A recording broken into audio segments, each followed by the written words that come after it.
Et bonjour à tous, j'espère que vous allez bien. On se retrouve aujourd'hui pour parler de Genshin Impact, notamment des nouveautés qui vont arriver d'ici un peu plus d'une semaine avec la 1.1. Alors, je sais, cette vidéo arrive quand même un peu tard par rapport aux annonces. Il y a déjà toute la YouTube sphère qui a fait sa petite vidéo, etc.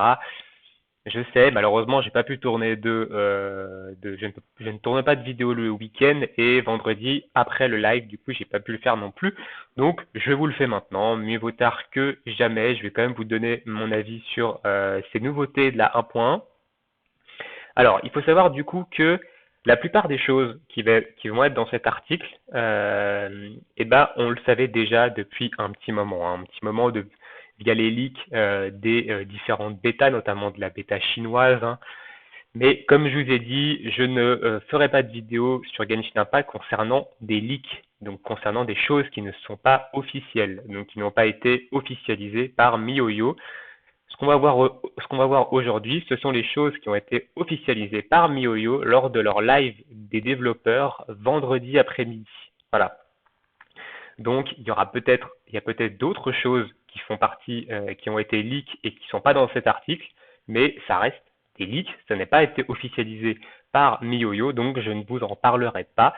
Néanmoins, si vous voulez évidemment savoir un peu tout ça, je vous invite à aller à venir sur le Discord du coup de Genshin Impact FR. Vous aurez tout le lien dans la description, y compris évidemment le lien du site sur lequel je suis, qui est le site de Genshin Impact FR, dont je fais partie de l'équipe, hein. On travaille actuellement sur des améliorations de la map interactive et vous pouvez me retrouver également sur ce Discord communautaire. Alors, on est parti. Sur ce, on va aller parler des news de la 1.1. Alors, comme vous le voyez ici, donc on va avoir deux nouveaux personnages, hein. Je vous tease déjà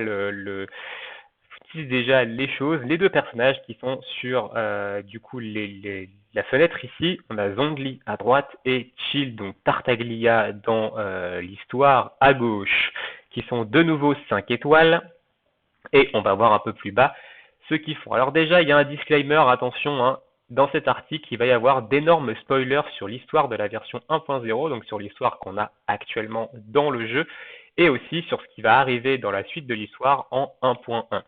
Donc Mio nous a fait le plaisir de faire un stream pour la version 1.1. Énormément d'informations ont été données dans ce live et nous vous faisons un résumé complet de tout cela. Donc c'est un résumé, il y a des choses qui ne peuvent pas figurer dedans. On aura donc la suite de l'histoire de Liu. Alors il y avait une partie de cette histoire apparemment qui était déjà présente dans les bêtas, qui n'était pas dans la release. Il y en a peut-être plus, je ne sais pas du tout ça, si l'histoire va plus loin que là où elle s'était arrêtée lors de la dernière bêta. Mais du coup on a la suite de la quête histoire et c'est plutôt intéressant honnêtement. Moi j'ai pas fini encore la quête histoire, hein. J'en suis vers la fin quand même de ce qu'on a, mais j'ai pas terminé. Donc voilà, donc là il y a des images de spoiler où on voit ici donc Chill Tartaglia. Ici on voit Ganyu, hein, qui est donc un personnage qui sera sûrement jouable dans l'avenir, mais ça nous a pas été confirmé. Ici on a une image, voilà, on va devoir un peu réparer cette baliste, hein, attention spoiler. Ici donc on a notre personnage principal, Paimon et Zhongli. Ici on voit Xiao. Alors attention Xiao, il y a pas mal de personnes qui disent que Xiao sort à la 1.1. On n'a aucune confirmation que Xiao sorte à la 1.1, sachant que Xiao est lié au Festival des Lanternes de Liu, hein, le Festival des Lanternes qui arrive avec la 1.3 en février 2021. Pour Xiao, pour ceux qui attendent ce personnage, il y en a beaucoup, hein, qui attendent Xiao. Et moi, je vais vous donner une fourchette de la sortie du personnage, à savoir que on a une bannière à peu près toutes les 3 semaines. On sait que la 1.2 arrive le 23 décembre, hein. Donc en gros, on va sûrement avoir une bannière Zhongli et ensuite une bannière Shield, hein, donc ça fera 6 semaines ici. Et, on aura la 1.2 qui sortira à la fin de cette bannière. On ne sait pas si Xiao sortira à ce moment-là au niveau de la 1.2. S'il ne sort pas, s'il n'a pas été, en fait, s'il ne fait tout simplement pas partie de la bêta de la 1.2, si on n'a pas de leak sur lui, dites-vous qu'il sortira pas avant février 2021. Donc il sortira pas avant la 1.3. Donc ceux qui attendent Xiao, soyez un petit peu patient, voire beaucoup, voire très très patient, parce que il n'est pas prêt de sortir. Il n'est pas prêt d'être du coup en jeu ce personnage. Ici on a évidemment Ningguang, hein, qui fait partie, attention spoiler, des 7 étoiles de Liu. Ensuite, deux nouveaux personnages confirmés. Donc il y a Chill et Chill slash Tartaglia. Tartaglia, c'est le nom qu'il prend dans le, qui vous dit en fait, bah appelez-moi comme ça dans l'histoire. Et du coup, Shield, c'est son nom un peu de perso. Donc c'est un archer hydro du chapitre de Liu qui sera disponible du coup en 1.1. C'est un personnage assez spécial. Sa compétence changera le mode d'attaque de Shield, le faisant passer d'un personnage distance à un personnage corps à corps. Alors du coup, je m'explique. Son attaque sur le E, quand vous êtes joueur PC, c'est l'attaque E. Du coup, ce n'est pas une attaque qui fait des dégâts. C'est une attaque qui va vous permettre de passer de votre arc à cette attaque-là, donc, en fait, vous allez taper avec des dagues hydro et la sorte d'enchaînement, ce sera un coup avec une arme d'as hydro. Donc, vous allez faire des dégâts de type hydro et infliger évidemment l'élément hydro aux personnes que vous allez toucher, enfin, aux ennemis que vous allez toucher. Et en ce qui concerne l'arc, évidemment, vous avez un enchaînement d'arc. Sur son attaque chargée, donc sur son tir visé, il va appliquer un debuff qui s'appelle coupure, qui pourra être utilisé ensuite quand vous êtes en mode mêlée.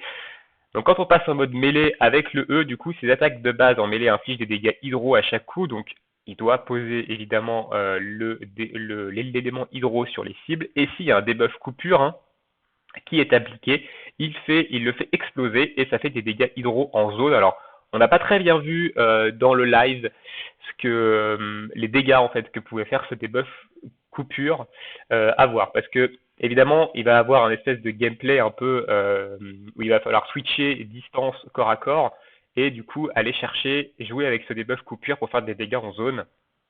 Un personnage qui peut être vraiment intéressant en termes de gameplay, mais qui peut être vraiment compliqué à maîtriser. Ensuite, du coup, son déchaînement, donc ça va être son ultime quand il est à l'arc, donc quand vous êtes en posture distance. Vous allez envoyer une flèche, une puissante flèche hydro qui va infliger des dégâts hydro en zone et qui va appliquer le debuff coupure. Donc le debuff coupure, on le voit ici sur les monstres, c'est l'espèce de petit sigle que vous voyez. Et du coup, derrière, bah, vous allez pouvoir passer en mode mêlée, faire votre attaque de mêlée et faire exploser en fait tout simplement ce debuff pour faire des attaques en zone. Mais vous avez également un ultime quand vous êtes en mode corps à corps. Donc, effectue un puissant coup en face de lui, infligeant des dégâts hydro en zone et explosant le debuff de coupure. Donc là, par exemple, si vous avez réussi à mettre de la coupure sur pas mal d'ennemis, et ben vous pouvez utiliser votre ultime au corps à corps et ça va faire des dégâts du coup en zone et ça va faire exploser les debuffs de coupure qui vont faire des dégâts en plus en zone. Donc c'est un personnage qui a vraiment, pour moi, qui a vraiment un gros potentiel de dégâts. Donc ça va être un DPS évidemment et il a un gros potentiel de dégâts à avoir maintenant. Évidemment ses ratios de puissance sur ces différentes attaques et surtout sur son debuff coupure. Mais voilà. Personnellement, c'est pas trop un perso qui me hype. Moi, je suis plus hype par celui dont on va parler après, qui est Zhongli. Donc du coup, je pense pas invoquer sur sa bannière à lui. Néanmoins, lui, je vais invoquer sur sa bannière et j'ai beaucoup de primogèmes à l'heure actuelle. Vous le verrez dans une prochaine vidéo où on sera en jeu. Je vais vous montrer un peu toutes les primogèmes que j'ai et j'en ai pas mal. Du coup, il va y avoir une petite série d'invocations dessus. Du coup, le lancier Géo sera disponible pour la 1.1. Zhongli est un personnage Géo pouvant profiter des constructions Géo d'autres personnages. Il possède aussi un nouveau debuff sur son déchaînement très puissant. Donc le nouveau debuff c'est sur son ultime, on verra ça évidemment plus tard. Donc son attaque de base, voilà, donc c'est un lancier Géo, son attaque de base ici on n'a pas tout l'enchaînement, mais elle est vraiment stylée. En fait, au moment là, vous avez vu, il plante sa lance et en fait, si on continue l'enchaînement, il donne un coup de pied dans sa lance. Sa lance, elle tournoie sur elle-même, il la rattrape après, etc. Enfin, il a un enchaînement de base d'attaque qui est ultra stylé. Enfin, donc je trouve ultra stylé. Ensuite, il a une compétence quand on appuie. Donc sa compétence en appui, donc quand vous ne le laissez pas appuyer, il a deux types de compétences sur le E. Il y a quand vous faites un appui simple et quand vous faites un appui long relâché. Donc un appui simple, du coup, ça va invoquer une construction Géo, ici un pilier. Cette construction peut résonner avec les autres constructions Géo. Tant que cette construction est sur le terrain, elle inflige des dégâts Géo en continu. Donc ça veut dire que Cette structure va entrer en résonance avec d'autres structures géo, par exemple les piliers du MC géo, hein, de votre personnage principal en mode géo, vous allez poser un caillou avec le E, et bah le pilier de Zhongli va rentrer en résonance avec cette construction géo et ça va infliger des dégâts en continu géo sur le terrain en fait. Donc ça peut faire d'énormes dégâts sur la durée. Si par exemple vous avez placé si vous avez placé, je sais pas, deux piliers avec votre MC, vous switchez sur Zhongli, vous placez son pilier, ça va rentrer en résonance avec tout ça et ça peut être vraiment intéressant ici pour une team axée géo, hein. On a quand même une team géo qui commence à se profiler. À savoir que Géo, évidemment, au niveau des réactions élémentaires, c'est pas aussi puissant que les autres. C'est surtout des réactions élémentaires, enfin une réaction élémentaire, qui est la cristallisation. Donc du coup, ça va se démarquer par peut-être de plus gros dégâts, donc on verra évidemment quand le perso sortira. Ici, on a évidemment son skill E quand on maintient et qu'on relâche, hein, ça va infliger des dégâts géo autour de lui et ça va détruire les constructions proches, les constructions géo proches. Zhongli crée de plus un bouclier basé sur ses PV max. Donc voilà, donc ça, quand vous appuyez long, ça va pas faire pop le pilier comme au-dessus, ça va créer un bouclier sur Zhongli et ça va détruire les constructions géo autour, à savoir que ça détruit les minerais, ça one-shot les minerais, donc ça peut être une très bonne unité pour miner aussi. Avoir son cooldown sur son E, je sais pas si je l'ai, ça son cooldown sur son E. Je sais pas s'ils ont mis les plus bas, je crois qu'ils ont mis les compétences. Diona, non, pas les compétences plus bas. Je sais pas si j'ai son cooldown de E, j'ai juste à aller voir, checker sur le Discord si jamais dans les infos, du coup, infos leak, on a le cooldown de son E. Ça c'est Gyan, Zhongli. Non, on n'a pas le temps de recharge de son E. Ok, bon, c'est pas grave. Alors, voilà, donc ça va détruire les constructions géo, donc ça va détruire son pilier à lui, les piliers du MC également, à savoir que quand les piliers du MC sont détruits, ils font des dégâts en zone, je crois. Donc ça peut vraiment faire un burst de dégâts en zone. À voir honnêtement, mais le perso, moi je le trouve ultra stylé et du coup il me hype pas mal. Et en dessous, vous avez son ultime, et son ultime il est juste goldé, hein, honnêtement, cette espèce de météorite. Il croise les bras, pardon, cette espèce de météorite qui tombe du ciel. Euh, c'est juste ouf. Donc Zombie abat une météorite géo sur les ennemis, ce qui inflige des dégâts géo et pétrifie les ennemis. Donc c'est ça le nouveau debuff, c'est la pétrification. Les ennemis pétrifiés ne pourront plus bouger et recevront 20% de dégâts physiques et géo supplémentaires. Donc ils vont prendre encore plus de dégâts. Donc vous mettez toutes vos constructions géo sur le terrain, vous claquez l'ultime et derrière vous faites exploser les constructions. Il y a moyen que ça fasse un petit burst. Alors à tester en jeu évidemment, tout ça c'est que de la théorie, mais à tester. En tout cas le perso, moi je le trouve hyper stylé et il me hype pas mal et du coup je vais invoquer sur ce perso. Je pense que je ferai 9 multi dessus. J'irai que jusqu'à la première pity. On verra évidemment le 5 étoiles qu'on aura. Si on l'a pas, tant pis. Si on l'a, tant mieux. Si on l'a avant 9 multi, on s'arrêtera évidemment avant. Mais on ira au moins jusqu'à la première pity 5 étoiles. Ensuite, on a du coup, donc ça, Chill et Zhongli, ce sont des 5 étoiles. On a ensuite deux nouveaux personnages, 4 étoiles également. Donc on a Xignan qui est ici, qui est un personnage arme à deux mains du type Pyro. Donc c'est une roqueuse épée de main Pyro qui sera disponible du coup en 1.1. On ne sait pas évidemment sur quel portail elle sera disponible. Hein. Est-ce qu'elle sera disponible avec Zhongli? Est-ce qu'elle sera disponible avec Shield? Est-ce qu'elle sera ajoutée dans la perma, etc. On ne sait absolument pas comment on va pouvoir invoquer, sur quel portail on va pouvoir invoquer ce nouveau 4 étoiles.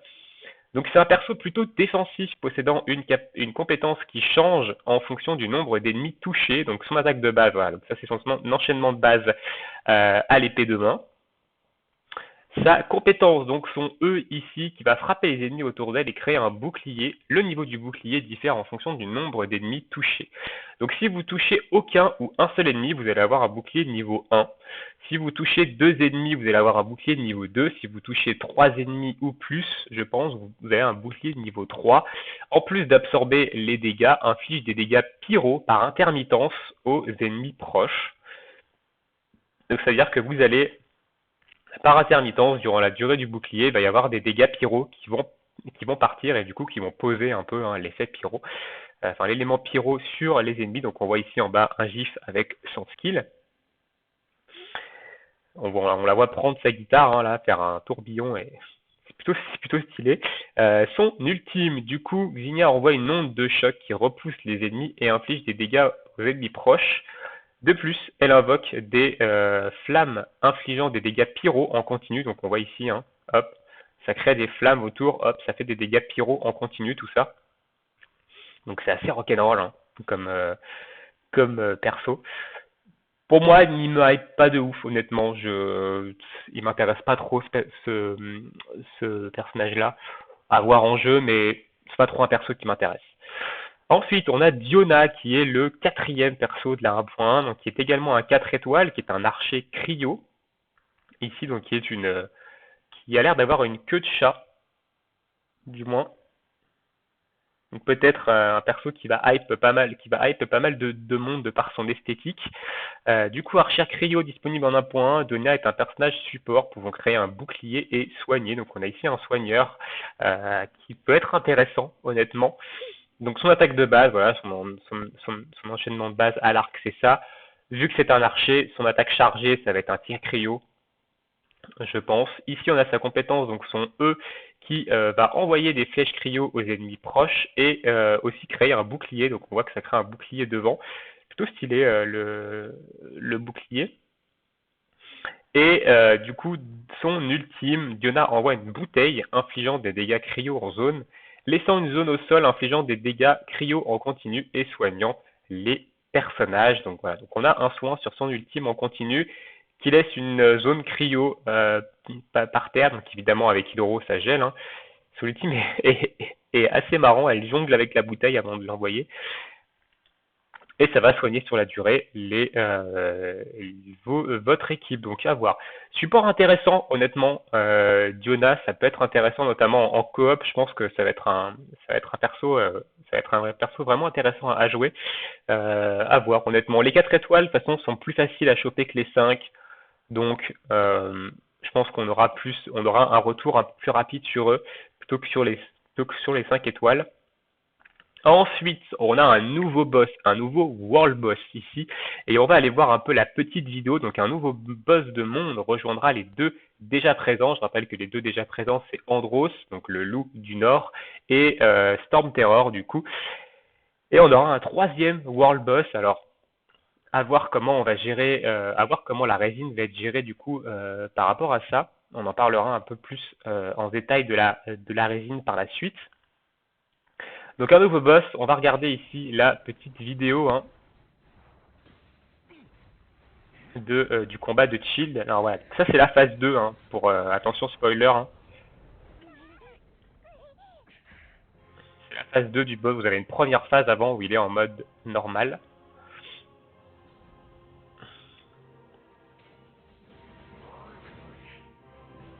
Il est ultra stylé sous cette forme.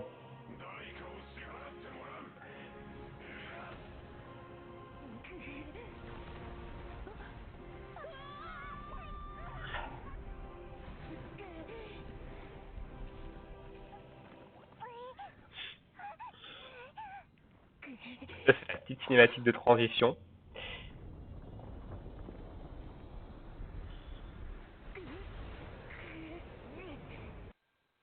Voilà. Donc ça, c'est la cinématique de transition entre la phase 1 et la phase 2. Ici, donc attention spoiler, évidemment. Mais du coup, voilà, on a un nouveau boss ici. Et honnêtement, on a vu une vidéo leak du combat. Et le combat a l'air vraiment, vraiment stylé. Honnêtement, ça a l'air vraiment d'être assez stylé. Donc, j'ai hâte de pouvoir faire ce boss. Ensuite, on a un système de réputation qui va venir qui va du coup venir s'ajouter. Donc on a un système de réputation par région. Donc un nouveau système sera mis en place à la 1.1, le système de réputation.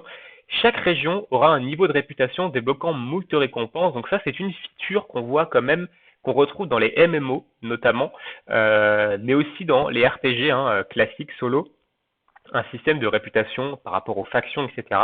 Et donc là, c'est par rapport aux régions, donc Mondstadt, l'IU et les différentes régions qui sortiront au fil des différentes mises à jour.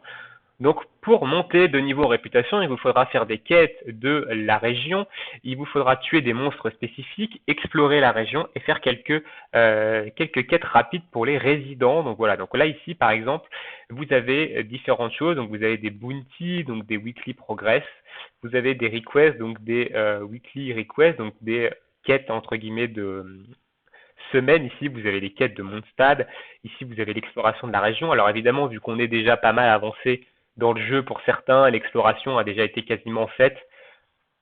La réputation va monter très vite quand le système va être débloqué, donc à voir évidemment ce que ça va apporter aux joueurs qui sont déjà très très avancés. Et voilà, en récompense, vous pourrez obtenir des recettes de cuisine, des thèmes de cartes de visite et des recettes de forge et synthèse, dont de nombreux objets de qualité de vie. De plus, vous débloquerez la position des points de minage et des réductions chez les marchands de la région. Au niveau de réputation maximum, vous recevrez un skin de planeur. Alors, la position de minage, honnêtement, c'est très intéressant. Ça va peut-être permettre d'enlever les marqueurs sur la carte et de pouvoir savoir. Alors, peut-être qu'on aura le rip-hop, un temps de rip-hop des minerais dessus, ce qui pourrait être intéressant pour du coup se dire tel jour je vais faire ma route de minage, tel jour je fais ça.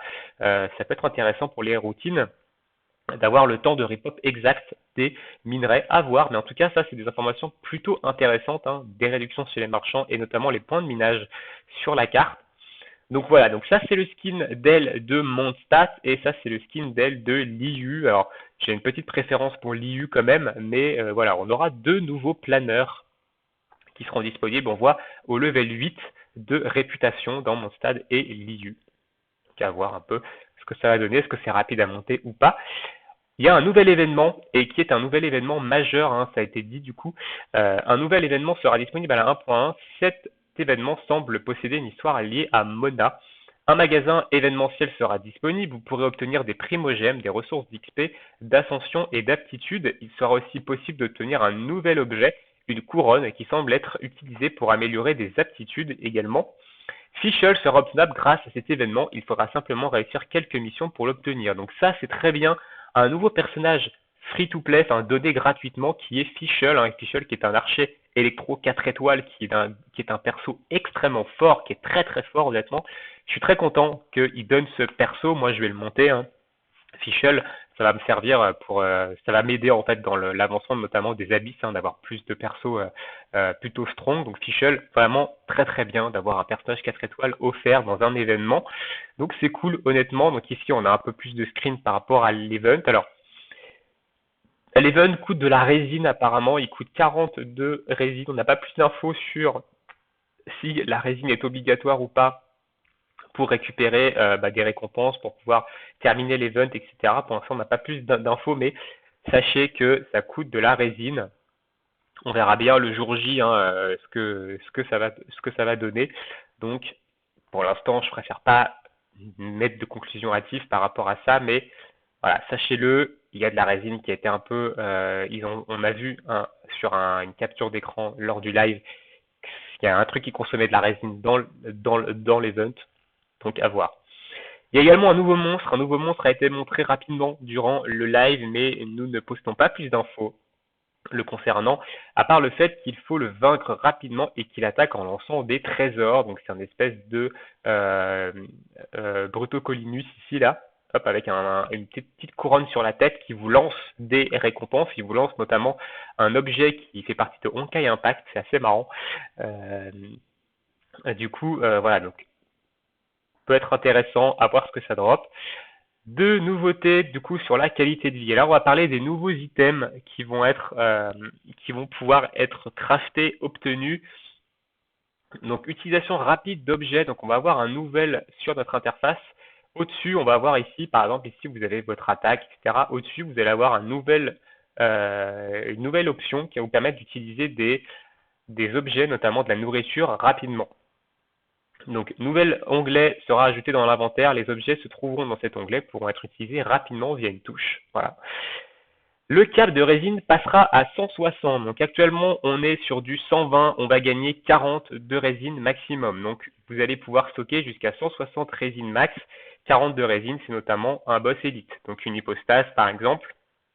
Alors, évidemment, la résine, c'est un sujet extrêmement sensible. Depuis le début du jeu, il y a pas mal de joueurs qui gueulent dessus, qui râlent par rapport à ça. Cette modification de cap de résine, évidemment, elle a été extrêmement mal, elle a été trash talk instantanément, tout simplement parce que, c'est pas, les joueurs ne voulaient pas qu'on puisse stocker plus de résine, ils voulaient qu'on puisse en utiliser plus, plus souvent. Sachant que la résine, c'est un point toutes les 8 minutes, vous augmentez le cap à 160, il faut déjà environ, il doit falloir 18 heures, je crois, il doit falloir 18 heures pour recharger une barre complète de 120. Donc là, il va vous falloir beaucoup plus que ça, hein. Il va vous falloir 22 heures, je crois, pour recharger votre barre au max. Sachant qu'on a 180 par jour au max sur 24 heures, donc ça doit être ça. Je crois que ça doit être aux alentours de 21-22 heures. Donc en fait, ce nouveau cap de résine, c'est bien pour quel type de joueur et c'est pas bien pour quel type de joueur. Alors c'est bien pour les joueurs par exemple comme moi. Moi, je joue le matin, je fais mes petites cotilles, je fais mes petites routes de farm, je fais mes résines, pardon, et après, bah, je ferme le jeu, j'y retourne pas. Euh, voilà, donc en gros, pour moi, ça va être bien parce que le fait que je joue à peu près une fois toutes les 24 heures environ, enfin que je joue X temps toutes les 24 heures, et bah du coup, je vais pouvoir faire un peu plus de choses. Donc pour moi, ça me va en fait qu'ils augmentent le cap. Maintenant, pour les joueurs qui jouent énormément, qui tryhardent le jeu, et bah pour eux, ça va absolument rien changer en fait. Étant donné que en général, ils ont rarement atteint, ils stockent rarement 120, ça va rien changer. Donc à voir évidemment. Sachez que la résine, évidemment, ils nous ont dit qu'il allait y avoir des améliorations dans le futur dessus. Les améliorations, elles vont venir petit à petit. Ils ne supprimeront jamais le système. Sortez-vous ça de la tête. Le système ne sera jamais supprimé. Mais ils vont y apporter des améliorations petit à petit. Pourquoi est-ce mieux d'apporter des choses petit à petit sur la résine plutôt qu'un gros changement directement? Parce que si le gros changement direct, ils le font et que ça plaît pas, et que ça marche pas, et bah du coup faire un rollback dessus, derrière, c'est plus compliqué. Donc autant y aller à tatillon, autant faire essayer d'écouter la communauté et faire des petits changements tous les X temps, faire des améliorations sur le long terme pour à terme avoir un système de résine qui soit très intéressant, qui soit bien fait, plutôt que de faire un gros changement direct, se planter et derrière être encore plus dans la merde. Voilà, donc sachez que la résine, elle va être améliorée au fil du temps. Il faut juste être patient avec ça. Voilà, sur ce, on va fermer la parenthèse résine. On est déjà à 28 minutes. On va continuer évidemment dans les nouveautés. On va passer assez rapidement maintenant sur la suite. Une boussole à oculi, donc vous pourrez crafter en fait tout simplement un objet qui vous permet à usage unique, hein, qui va donner la localisation approximative d'un oculus de la région, et il en existe une pour chaque région, donc vous pourrez crafter un objet qui vous donnera la position du coup la plus proche, ou les positions les plus proches peut-être des oculus, voilà, ici les plus proches, tout simplement. Donc pour ceux qui ont pas fait tous leurs anémoculus, tous leurs géoculus, ça peut être un objet intéressant. Maintenant, il y a la carte interactive pour ça qui est beaucoup mieux en fait que ça, sachant que ça coûte des cristaux bleus. Et ces cristaux bleus-là, on en a besoin pour des choses beaucoup plus importantes que ce genre d'objet. Mais pourquoi pas? Une boussole à coffre, ça c'est très bien par contre, la boussole à coffre. Il sera possible de crafter une boussole à coffre au trésor, il en existe une pour chaque région. Lorsque vous l'utilisez, un chemin lumineux vous indique la direction du coffre le plus proche. Donc ça, c'est très bien, honnêtement. Ça, je trouve ça très bien. À voir si c'est à usage unique ou pas. Pour l'instant, on n'a pas plus d'infos dessus, mais ça, c'est très bien. Voilà, donc on voit un peu un exemple ici. Quand vous claquez votre boussole à coffre, hop, vous avez un petit trait, hop, qui vous indique le coffre le plus proche, il est par là. Ça, c'est très bien. Téléporteur personnel, donc il sera possible de crafter un téléporteur que vous pourrez placer à l'endroit de votre choix. Il n'est possible d'avoir qu'un seul téléporteur actif. Donc ça, c'est bien. C'est un téléporteur du coup portable que vous allez pouvoir mettre par exemple dans un endroit où vous allez souvent et où c'est difficile d'accès. Je prends par exemple l'hypostase Géo. Hein. C'est hyper chiant d'aller à l'hypostase Géo. Quand vous voulez farmer l'hypostase Géo, bah, c'est chiant parce que vous devez vous taper un chemin de ouf tout le temps. Donc foutre un téléporteur comme ça, portatif, quand vous voulez farmer l'hypostase Géo, donc en faire 3-4, bah vous le mettez devant, comme ça vous pouvez vous téléporter à côté, donc c'est très bien, ça honnêtement c'est une bonne feature le téléporteur portable. Il sera possible de stocker deux types de nourriture dans ce sac, du coup, donc le sac de nourriture, la nourriture stockée pourra être mangée rapidement via l'utilisation rapide d'objets. Donc voilà, donc ça c'est ce que je vous parlais avant, donc c'est un nouveau sac qui va vous permettre d'utiliser de la nourriture rapidement en combat sans être obligé de passer par le menu. Ensuite, la fiole anémogranum. Alors ça, qu'est-ce que c'est? Oula, il sera possible de stocker des anémogranum. Alors les anémogranum, qu'est-ce que c'est? C'est des fois, vous devez récupérer 3 petites particules de vent. Une fois que vous avez récupéré la troisième particule de vent, ça vous fait une colonne d'air qui vous permet de vous élever. Et bien en fait, avec cette fiole-là, vous allez pouvoir stocker ces 3 petites particules de vent dans la fiole et du coup pouvoir utiliser la fiole à un moment donné dans le monde pour vous créer une colonne de vent pour pouvoir vous élever sur un point surélevé. Donc ça, c'est plutôt intéressant, ça peut permettre de faciliter l'exploration, surtout que des anémogranum, il y en a quand même quelques-uns dans le monde, donc c'est plutôt intéressant. Ensuite, on pourra également avoir une cuisine portative, hein, donc vous pourrez invoquer une cuisine allumée que donc vous pourrez préparer des plats n'importe où sur la carte sans être obligé d'être à côté d'un feu de camp ou d'une cuisine. Donc ça peut être intéressant dans certaines situations. On va se regarder le trailer évidemment de la 1.1 et on se quittera évidemment après ça. Sur ce, c'est parti. Donc je vais mettre le son.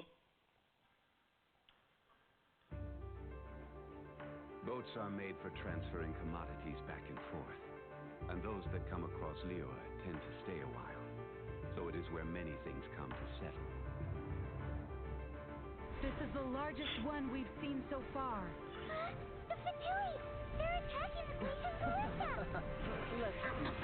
Will the nation that has lost its deity be swallowed up by an ancient malice once more? Farewell, old friend.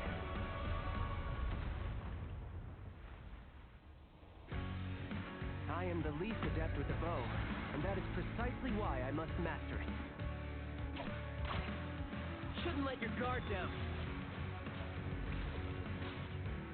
Nothing can be accomplished without rules or standards.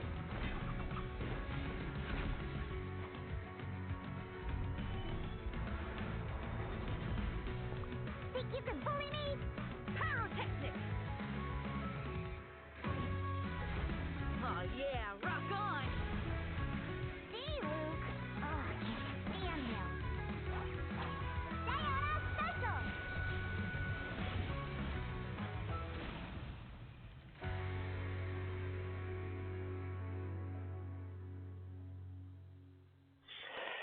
Et voilà du coup pour ce trailer de la 1.1, vous avez pu voir un peu l'enchaînement au moment de Zhongli, hein, quand je vous ai dit, quand il plante sa lance, qu'il shoot dedans et que ça le fait tourner, je trouve ça ultra stylé, mais bon, vous avez pu voir un peu son enchaînement, donc voilà. Voilà pour tout ce qui a été du coup confirmé par rapport à la 1.1, il y aura sûrement d'autres choses dont ils n'ont pas parlé encore, mais en tout cas, dans le live de vendredi, voilà un peu tout ce qui a été confirmé sur l'arrivée de ce qui va arriver dans la 1.1. Honnêtement, j'ai hâte. On est le 2 novembre aujourd'hui. On a encore 9 jours à attendre. C'est J-9 avant la sortie de cette mise à jour. Donc, ça va être ouf. Honnêtement, vous allez voir dans une prochaine vidéo où je vais faire un peu, je vais vous parler de mon compte actuellement. Et du coup, moi, j'ai encore des trucs à faire. Donc, je ne suis pas rentré dans une routine où je me fais chier sur le jeu. Donc, c'est très bien, honnêtement. 9 jours, tranquille. Dans 9 jours, on a cette mise à jour. Donc la semaine prochaine, mercredi prochain, on aura, mercredi de la semaine prochaine, on aura du coup cette 1.1. J'ai hâte. Honnêtement, j'ai hâte. Sur ce, on va se laisser ici parce qu'on est déjà à 34 minutes, c'est assez long. Dites-moi vous ce que vous pensez des nouveautés de la 1.1. Est-ce que ça vous hype? Est-ce qu'il y a des choses que vous auriez aimé voir? Est-ce que les personnages vous hype? Sur quel personnage vous allez invoquer, etc. Et puis nous, bah, on se retrouve pour de prochaines vidéos. Je vous souhaite à tous une très bonne journée, une très bonne soirée. Ciao, ciao!